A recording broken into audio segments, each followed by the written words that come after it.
outblog your competition. If you go right now and you Google the services that you provide in your market, what you want to do is determine what those companies that outrank you are doing. And a lot of the times it's content, and that content is related to blogs. Go see how many blogs that the top ranking companies have, see how many you have. Typically, the companies that are at the top are going to have more blogs. Now, that's not the only thing that's going to help you outrank.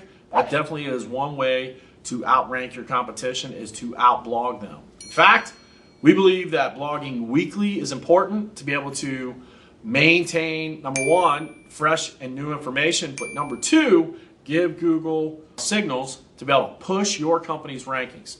And this is for local SEO, Google Maps, as well as it is organic listings. If you're trying to rank higher in Google Maps, a lot of the time, it is a necessity to be able to outblog your competition.